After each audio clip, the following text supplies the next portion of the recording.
So Siobhan, do you want to tell us about your back pain and how much it affected you in the early days? I think I've suffered from back pain on and off throughout my life because I have been involved with horses and taken bad falls and breaking bones and you name it. But I still continued to work and was very physically active, and it didn't really restrain me in any way. But then I had a car accident and cracked my vertebrae. And I think I was in a brace for 6 months. And I felt I was never the same after that. I felt the pain was worse. I was more reserved in my movement. I was more slow to do anything. And I just felt it became a huge problem after that. So in what ways did it affect your life after that?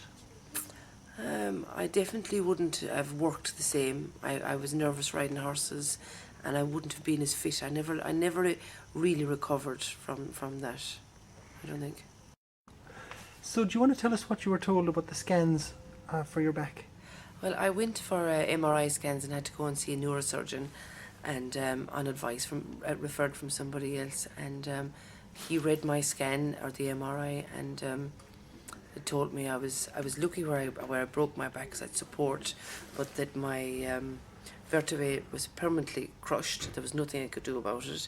They couldn't operate because it was too dangerous, and they could paralyse me, and that my disc was protruding, touching off my spinal cord, and I was so lucky. And he absolutely terrified me. I got such a fright walking out there, I could hardly stand there. I said, oh my God, I am in serious trouble here. I am so, like, this is the real thing. I suppose you hear it from other people and it doesn't make any sense, but when you hear from a neurosurgeon, that's the real McCoy.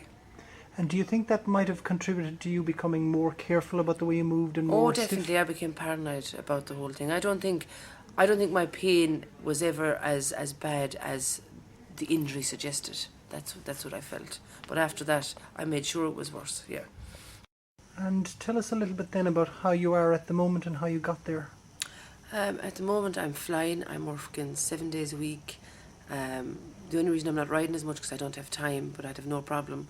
I wish I could ride as much. And I'm standing 12 to 13 hours a day, no problem. Standing up. Going to kids' activities, cycling. We go for cycles most evenings.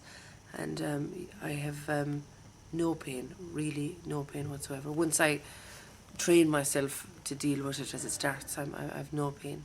And so when you say you train yourself, what do you mean? What have you done and how has it helped you? Well, I'd have a trigger, and I think the one thing I notice is a strain on my face. I can either see it in the mirror or when I'm sitting down, my face is, and I'm tense, and that's the start. And if you don't nip that in the bud, it travels all the way down. But it's just a simple thing of letting yourself go floppy and relaxing, let your whole body relax. And so do you feel and that... no fear. Yeah. So you feel that a big part of your recovery has been gaining control of your stress, your emotions? Oh, absolutely. I find an instant connection to when I'm stressed, to the whole body tensing up, and I'm carrying myself differently, and it travels all the way down from my mouth. I can feel it, and before I wouldn't even have noticed that. Whereas now, even in bed, I'd have to count to 3 and say, God, let yourself go. And instantly, there's instant relief. It's amazing, yeah. And if you looked at, we'll say, all the treatments you had received, tell me about some of the kind of treatments you've had in the past and how much they helped.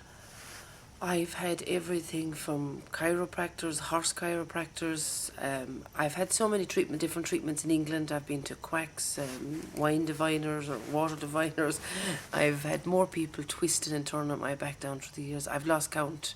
And how much help did any I've of been these to treatments? neurologist, back specialist. I've been to everything. And how much help would these treatments have been? I think it was actually worse, it made me, because you're trying to tell yourself after a few clicks and that this disc has gone in and that and different things that you're better, and you don't feel any better. If anything, it's worse the day or two after, and that psychologically gets you more down because you don't feel, oh God, this isn't going to work, and then you're looking for the next cure and you're looking for the next treatment and you're listening to anybody that's been any place to see if it'll help you. Yeah. So at this stage, do you think it's safe for you to work the way you are, to be physically active, and what do you think the future holds for you? Well, I think the more active I am, and unfortunately I don't get swimming as much as I want to, but I feel the busier I am, the easier it is. It's definitely it's definitely a lot easier. And the future, I think, I'd love to be working more with horses, which is actually more physical, and you're lifting buckets and you're jumping up and down horses. But the only reason I'm not doing that is because my other business is taking off with baking, which is just as physical with your hands and your upper body, and you're standing all the time. So I think the future is wide open to whatever I want to do.